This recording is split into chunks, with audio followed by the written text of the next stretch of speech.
All right. So, hello, class. This is Sir Noel, and this time we're going to be talking about logical fallacies, specifically the retake that I had you do using Google Form. Um, this is really something I want you to master because this will be a lot of help for you in sharpening your logical skills. You have to be able to look at an argument and determine whether or not a logical fallacy was committed. So please forgive me if I am really emphasizing this particular lesson, but again, I think that this is something that will really help you out with your critical thinking skills, your arguments. Okay, so anyway, we're gonna go through each of the items that you answered online. So, okay, so this is the first one. Smoking marijuana is completely illegal because it is against the law. Don't even try it. So, again, your task here is to determine what kind of logical fallacy is committed. So, okay, so your choices are ad hominem, circular reasoning. Dalawa yung Tokoke, sorry. But anyway, the answer here is circular reasoning. It's completely illegal because it is against the law. There is the logical fallacy right there. Instead of expounding on what makes marijuana illegal, you just said because it is against the law, and that's the very definition of illegal. So your reasoning just went around. That's why we say it's circular reasoning. So in case you didn't know, well, marijuana is considered as a dangerous drug under Philippine laws, no? Just like shabu. So don't even try it, especially for young people when your brain is not yet fully developed. Marijuana can be really harmful. Although, of course, in foreign countries, for people of a certain age, the use of marijuana is legal. In the Philippines, it's not the case. So don't think about it. Next, Mrs. Hudson is always worried when she sees African American people. She says, "I'm scared of them because most criminals shown on TV are blacks, but I swear I'm not racist." Okay, so our choices here are argumentum ad misericordiam, ad hominem again, post hoc ergo propter hoc, and the hasty generalization. And if you remember our lesson about logical fallacies, I think I did describe racism, sexism, and all those isms like that as a product of hasty generalization. Okay, now mind your pronunciation because some students pronounce this as hasty. So that's not the case. It's hasty from the word haste. So obviously, this is a hasty generalization. You are making or you are jumping to a conclusion about a certain group of people based on a very limited sample. That's the definition of hasty generalization. So letter D as in David in this case. So for the next item, during an interview, the president was asked by the news TV host about corruption allegations. The president said, "I don't need to answer to you. Your station has low ratings and you are an ugly loser." Okay, so this is, I don't know if this happens in real life, but it's very unprecedented. No? So our choices are argument from ignorance, appeal to authority, tokoke, and argumentum ad hominem. Now, we did say that one of the uh, easily recognized logical fallacies is ad hominem. So your station has low ratings, you're an ugly loser. We don't really need to think much about this one. The correct answer is letter D, argumentum ad hominem.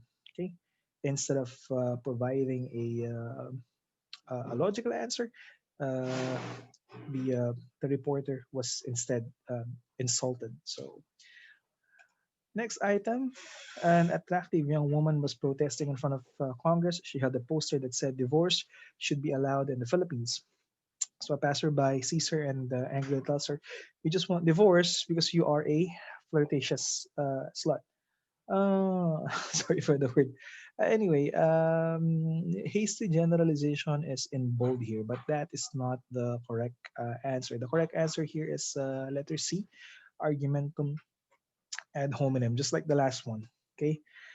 In the Philippines, we don't have divorce. We have annulment, which, if you ask me, is just another form of divorce anyway. So this person who saw this woman protesting for divorce said that this woman only wants it because malandida or something. So this is again argumentum ad hominem. Okay, it has nothing to do with the issue at hand. Okay, so we go to the next one. During a hearing in court, an old man was being tried for the crime of rape. His lawyer stood up and said, "Your Honor, this old man must be allowed to be free because he is weak and always sick. Please have some compassion." So, not much thought needed here. Argumentum ad misericordiam, letter D. In English, this is appeal to pity or appeal to emotion. So the lawyer is not really arguing any legal point here. He's just begging for the welfare of the old person because weak and sick. So letter D, argumentum ad misericordiam. Okay. Next, a history teacher was talking about how bad the economy of the Philippines was during martial law when a student raised his hand and said, "But sir, sabi ng lolo ko nung panahon daw ni Marcos, mas mayaman daw ko ang Pilipinas." So you have to consider the context of this particular item. Okay, so you have a teacher who is talking about the economy of the Philippines during the time of the Marcos regime. So if we're talking about the economy, then you would need data, right? How much was the exchange rate at the time? How much was our foreign debt, things like that. But this student is dismissing all of these data in favor of a story that his grandfather told him. So instead of looking at factual and verifiable information, you're listening to a story from a person that um, holds a certain place of authority in your life. So actually, in this particular case, there are two possible answers. This could be appeal to authority or anecdotal fallacy. But personally, I'm gonna go with the letter A, anecdotal fallacy, because you saying something or sharing something that you heard basically as a story from your grandpa about martial law. It's just an anecdote and not really worth uh, arguing about. I mean, what if another student in this case raised his hand and said, "But my grandpa said something else." I mean, whose grandpa are we going to believe? Diba? So this is an anecdotal fallacy. So next, okay, this is quite a hot issue these days. Okay, so what's the answer here? This would be post hoc ergo propter hoc. No? After this, therefore, because of this. So this is when you make an invalid conclusion about the relationship of two things, event A and event B. So event A is that you had some liquor, you had fun, and then event B is that you got raped. So there is no connection, logical connection there. When you go out to drink, what do you expect would happen? Probably to get a hangover. No? Hindi naman para ma-rape ka. So this is a logical fallacy, and sadly, this is something that we see a lot of online. So what you have to remember about post hoc ergo propter hoc is that there's always going to be two events discussed. Okay, so if you see that in the argument and there's a connection, a causative relationship uh, argued by whoever it is you're speaking to, and you know the connection to be wrong, then you could say that that's a post hoc ergo propter hoc argument. No? It's quite a mouthful, post hoc ergo propter hoc. So anyway, we go to the next item. Police went to a barangay looking for a holdapper. They saw a suspicious looking man and said, "Ikaw yung holdapper. Sumama ka sa presinto, patunayan mong inosente ka." Now, sadly, This is if you notice, most of the items I created are from headlines. No, in the Philippines, we have a legal principle known as presumption of innocence. No? Everyone is innocent until proven guilty. That's why when you watch the news and let's say a reporter is reporting about a man who was seen climbing a house, akyat bahay or something like that. Pag flash yung mukha niya on screen, ang nakalagay sa ilalim, suspect pa rin, no? Kahit nakitang-kitang umakyat ng bahay. This is because regardless of how much evidence there is against a person, as long as he is not convicted by a court, then he is presumed to be innocent. No, the prosecution, the police has the have the duty of proving that you are guilty, not the other way around. No, so the answer here is argument from uh, ignorance. No, the burden of proof is being passed on to the person who the police are suspecting of being a holdapper. So that is corrupting the legal process. So next, a Filipino American tweeted these words: "I believe the recent election in the United States was unfair and that there was cheating." This is what President Trump kept saying.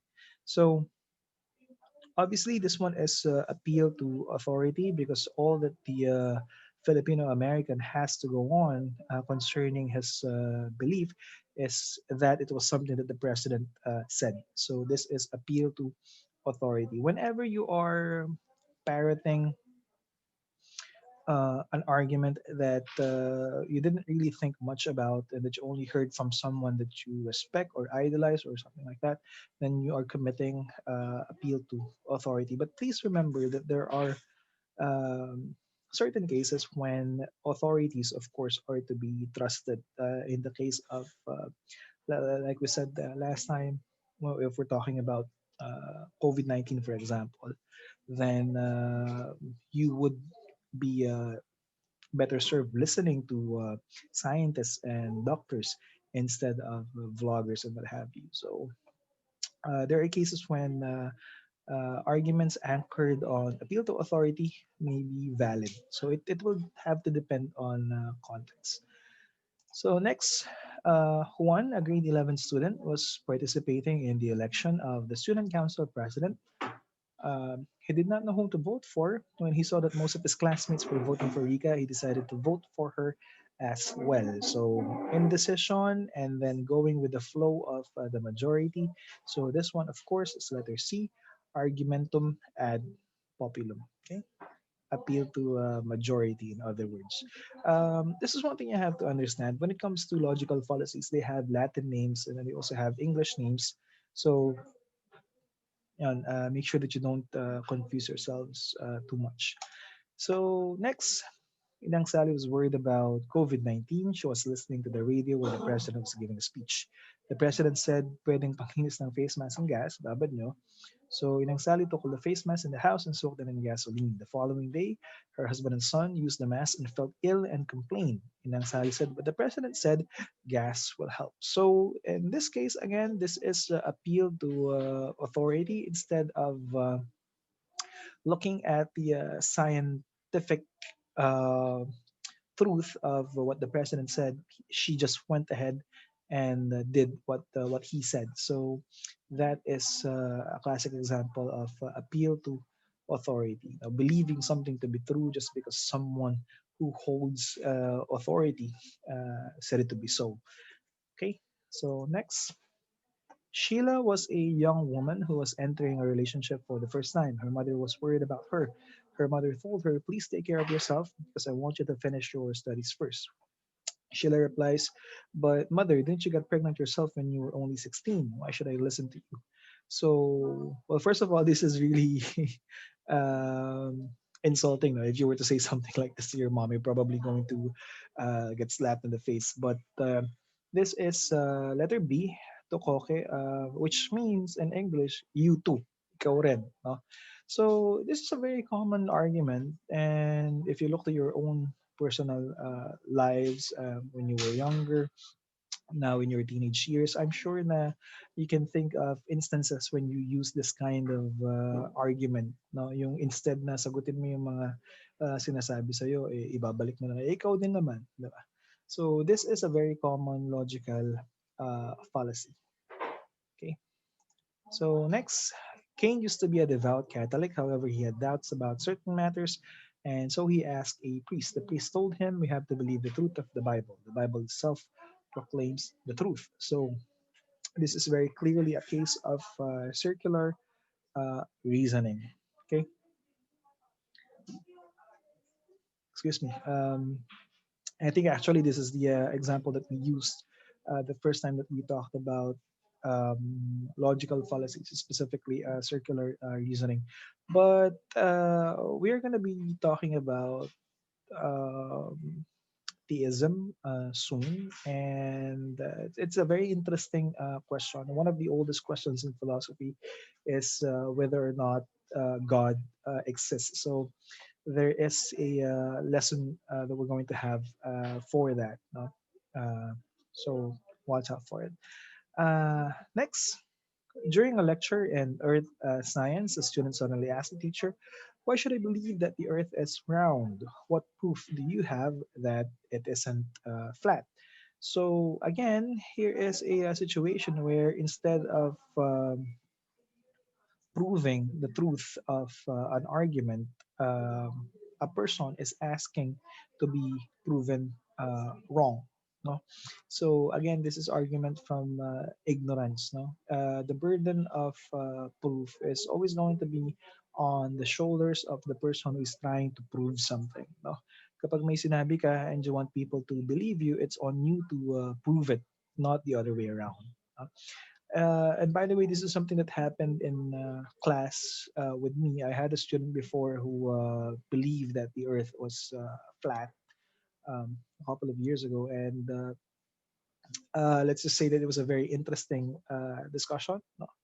Um, Regardless of how much scientific evidence there is about the fact that the Earth is round, some people seem to believe that it's flat because of what they read online. So it's a sad situation. So next, 20 years in the future, a young boy asked his father. Dad, my history teacher said that President the president was bad for the country because a lot of people were killed under his rule. So the father says that's not true. It was not a bad time. It's just the media making him look bad. How come I turned out successful and happy? So this one is just another example of an anecdotal fallacy. Okay, an experience of one person going against all the other available data.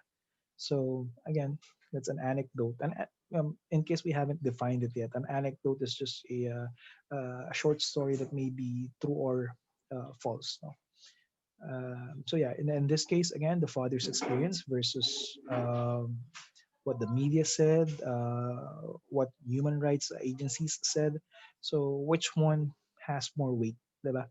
So this is an anecdotal fallacy. Next, a woman was shopping and was undecided which skincare products to buy. In the end, she chose the one that was endorsed by her favorite social media influencer. So this is appeal to authority.